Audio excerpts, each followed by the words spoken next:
तो दलित वर्ग के या पिछड़े वर्ग के लोग जो टॉप पर होना चाहिए वो हाशिए पर कहीं ना कहीं है। बड़े से बड़े जो व्यवस्था है, जो संवैधानिक अधिकार है, उन्हें मिलना चाहिए और उन्हें समान काम समान वेतन मिलना चाहिए। 70 लाख विद्युत उपभोक्ताओं के प्रीपेड मीटर को अनिवार्य रूप से लगा दिया गया, जबकि वो गलत है कि जो हमारी संवैधानिक व्यवस्था है, बाबा साहब की संवैधानिक व्यवस्था के तहत जो हमें अधिकार मिला है वो हमें दिया जाए, अन्यथा की स्थिति में बड़ा जलजला सामने आएगा।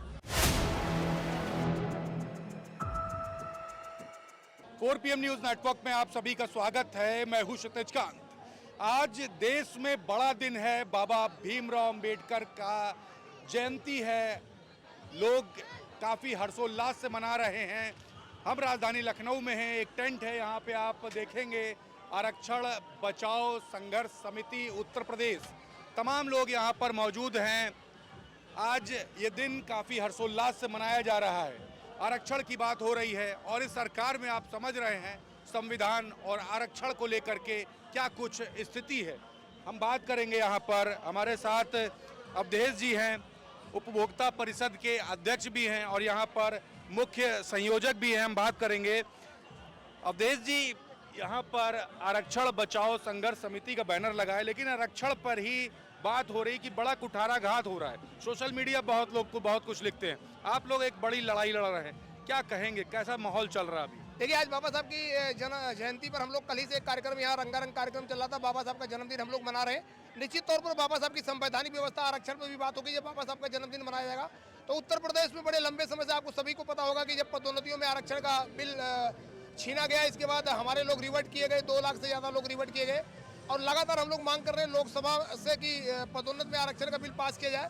लेकिन भारतीय जनता पार्टी सरकार काफ़ी लंबे समय से सत्ता में है, लेकिन पदोन्नतियों में आरक्षण के बिल पर कोई भी बात नहीं कर रही है और अंततः निश्चित तौर पर दलितों में काफ़ी आक्रोश है।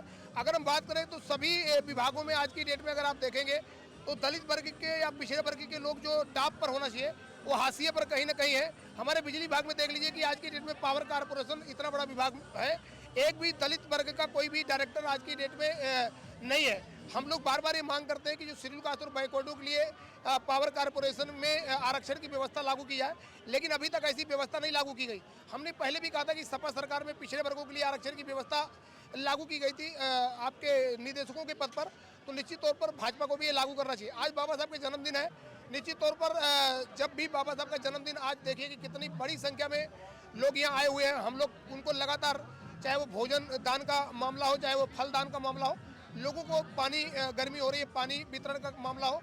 आज हम लोगों ने एक शुरुआत ये भी की है कि बाबा साहब शिक्षा पर ज़्यादा जोर देते थे, तो हम लोगों ने आज से सभी जो बच्चे हैं उनको किताबें बांटी, किताबी कापियाँ भी बांटी है हज़ारों की संख्या में, कि जिससे कि शिक्षा को मजबूत आधार दिया जा सके। और शिक्षा ही, बाबा साहब हमेशा कहते थे शिक्षा वह शेरनी का दूध है, जो पिएगा वही गुर्राएगा। तो निश्चित तौर पर मैं चाहता हूँ कि समाज के बच्चे आगे आएँ और वो शिक्षा लें और कहीं न कहीं उच्च पदों पर भी आएँ और संघर्ष के लिए भी वो पूरी तरीके से मजबूती के साथ आए।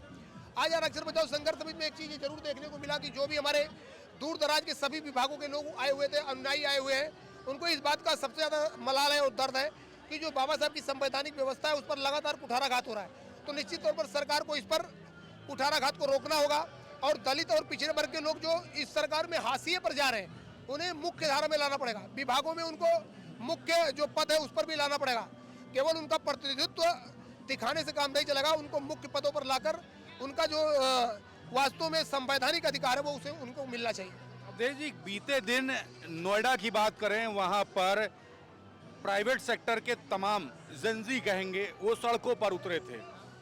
अगर बात करें गवर्नमेंट सेक्टर की तो प्राइवेटाइजेशन का दौर है, बिजली विभाग को प्राइवेट कर दिया, कई विभाग प्राइवेट किए गए इस दौर में। आप लगातार संघर्ष कर रहे हैं, तमाम सवाल आप तक भी पहुंचते हैं। जो कर्मचारी हैं उनकी क्या स्थिति है, आरक्षण की बात हो रही है, तमाम जो उनके साथ जो घटनाएं हो रही, जो सैलरी मिलनी चाहिए उसमें भी कटौती हो रही है, क्या शिकायतें आ रही हैं और आप इस पर मुद्दा क्या उठा रहे हैं? देखिए, जहाँ तक सवाल है, आपको पता ही होगा कि निजीकरण से आरक्षण की व्यवस्था समाप्त हो जाएगी। हम निजीकरण का भी विरोध करते हैं और निजी क्षेत्र में आरक्षण की बात जब आती है तो ये सरकार इधर उधर की बातें करने लग जाती है। कल जो आप नोएडा की बात करें, निश्चित तौर पर जो संविदा कार्मिक है, जो लेबर क्लास है, उनको जब आप मिनिमम वेजेज की बात कर रहे हो, जब उनके लिए आपने एक सेवा निगम बना दिया तो उन्हें अच्छा वेतन मिलना चाहिए। समान काम समान वेतन का नियम सुप्रीम कोर्ट द्वारा लागू किया गया है, तो निश्चित तौर पर संविदा कार्मिकों को बड़े से बड़े जो व्यवस्था है, जो संवैधानिक अधिकार है, उन्हें मिलना चाहिए और उन्हें समान काम समान वेतन मिलना चाहिए। अभी आपने बिजली विभाग में देखा होगा कि कितने सब बड़ी संख्या में संविदा कार्मिकों की छटनी कर दी गई, उन्हें बर्खास्त किया जा रहा है। और जबकि बिना उनके पूरी बिजली व्यवस्था नहीं चल सकती, तो संविदा कार्मिकों का जो उत्पीड़न हो रहा है उस पर रोक लगना चाहिए। और ये उत्तर प्रदेश सरकार को सोचना चाहिए कि एक तरफ सेवा निगम की अगर बात हो रही है तो उनके संरक्षण की भी बात होना चाहिए और सभी विभागों में उनकी समीक्षा की जानी चाहिए, समान काम समान वेतन दिया जाना चाहिए, उनकी बर्खास्तगी नहीं होना चाहिए, उन्हें हर तरह की सुविधा देना चाहिए, जिससे सही मायने में जो सरकार की जो अभी संविदा सेवा निगम की बात की जा रही है उसका सही मायने में जो संविदा कार्मिक है उनको उनका लाभ मिल पाए। एक सवाल आपसे है, तमाम लोग सोशल मीडिया पे सवाल पूछते हैं जब आपकी वीडियो पड़ जाती है, प्रीपेड मीटर थोपे गए लोगों पर। मनोहर लाल खट्टर ने अपना ऐलान तो कर दिया, धारा 47(5) का खुला उल्लंघन हुआ, उस पर भी कहीं ना कहीं गवर्नमेंट बैकफुट पर आने की बात तो करती है, लेकिन अभी तक के पूरी तरीके से पोस्टपेड मीटर इम्प्लीमेंट नहीं कर पाई है। लोग सड़कों पर हैं, खुला विरोध कर रहे हैं सरकार का। आप कंज्यूमर अफेयर के अध्यक्ष हैं, लगातार कंज्यूमर्स की आवाज़ भी उठाते हैं। ये जो तमाम जो चीज़ें जो चल रही हैं, क्या लग रहा है कि गवर्नमेंट इस पर कुछ वर्क कर पाएगी? क्या आपकी बातें सुनेगी? और जो पब्लिक जो आपसे जो अपने सवाल करती है उनको क्या मैसेज दे रहे हैं? देखिए, जहाँ तक सवाल है, उत्तर प्रदेश में राष्ट्रीय कानून का उल्लंघन हो रहा है। जो खट्टर साहब कहते हैं कि विद्युत अधिनियम 2003 की धारा 47(5) में जो खट्टर साहब कहते हैं कि हर हाल में ये ऑप्शनल है, उपभोक्ताओं को प्रीपेड मीटर की व्यवस्था नहीं थोपी जानी चाहिए, लेकिन उत्तर प्रदेश में तो ऐसा कुछ भी नहीं हुआ, अभी उनको विकल्प नहीं दिया गया। कल ही हमने उत्तर प्रदेश की तरफ से जो लोकसभा की याचिका समिति है उसमें हमने मुकदमा दाखिल किया है कि उत्तर प्रदेश में राष्ट्रीय कानून का उल्लंघन हो रहा है। खट्टर साहब कहे तो जरूर देते हैं लेकिन उसका लाभ नहीं मिल रहा है। तो निश्चित तौर पर जो भी हमारे कंज्यूमर है, जो 3,86,00,000 उपभोक्ता है, उन्हें जो स्मार्ट प्रीपेड की अनिवार्यता है उसे समाप्त करके उसका लाभ मिलना चाहिए। और उपभोक्ताओं का ऐच्छिक ये विषय है, उपभोक्ताओं पर ये डालना चाहिए कि वो प्रीपेड कनेक्शन लेना चाहे तो लें, अन्यथा उनको पोस्टपेड की व्यवस्था जो सरकार का कानून है उसके तहत उनकी पूरी व्यवस्था में उनको अधिकार के तहत कानून बनाना चाहिए जिससे उसका वो सेवा ले सके। लेकिन वर्तमान में प्रदेश के उपभोक्ताओं में बहुत बड़ा आक्रोश फैला हुआ है कि बिना उनसे पूछे हुए 70 लाख विद्युत उपभोक्ताओं के प्रीपेड मीटर को अनिवार्य रूप से लगा दिया गया, जबकि वो गलत है। तो सभी उपभोक्ताओं के प्रीपेड मीटर को पोस्टपेड में किया जाए जिससे कि ये गुस्सा लोगों का शांत हो सके। यहाँ आपकी समिति में कितने संगठन और भी इन्वॉल्व हैं?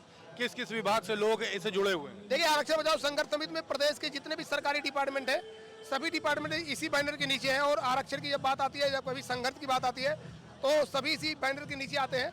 तो ये सभी सरकारी विभागों के जो दलित और पिछड़े वर्गों का संगठन है, उसका शीर्ष संगठन है और उनकी आवाज़ को बुलंद करते हुए बाबा साहब की जयंती धूमधाम से मना रहा है। तो जो आरक्षण की जो बात होती है, जिसपे कुठाराघात हो रहा है, तो आप लोग मिल करके हर विभागों में फाइट कर रहे हैं? देखिए, हर विभागों में फाइट कर रहे हैं और आने वाले समय में जन जागरण अभियान चला के उत्तर प्रदेश की धरती में एक बड़ा आरक्षण बचाओ विशाल मार्च देखने को आपको मिलेगा। वो दिन दूर नहीं जब उत्तर प्रदेश की धरती पर जो पहले आंदोलन बड़े बड़े होते थे, लाखों की संख्या में पैदल मार्च होता था, अभी जल्दी हम सभी विभागों का समन्वय करके और आरक्षण पर कुठाराघात को रोकने के लिए हर विभागों में मुख्य पदों पर दलित और पिछड़े वर्गों का प्रतिनिधित्व कायम कराने के लिए बड़े आंदोलन की झलक आपको उत्तर प्रदेश की सड़क पर मिलेगा। निश्चित तौर पर सरकार को समझना पड़ेगा और सरकार को ये हम बताना चाहते हैं कि जो हमारी संवैधानिक व्यवस्था है, बाबा साहब की संवैधानिक व्यवस्था के तहत जो हमें अधिकार मिला है वो हमें दिया जाए, अन्यथा की स्थिति में बड़ा जलजला सामने आएगा।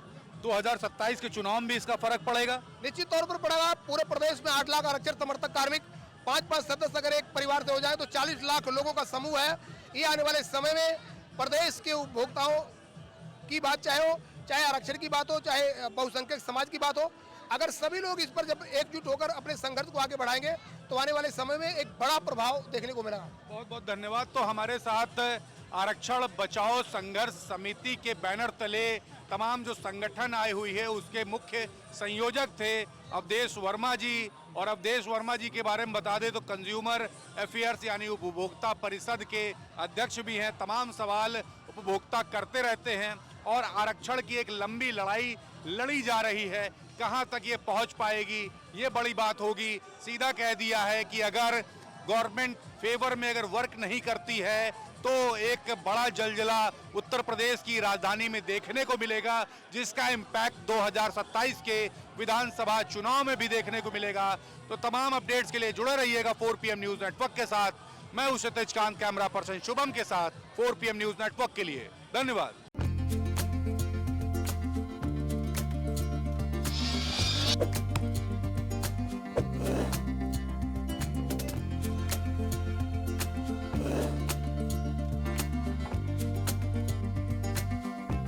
है।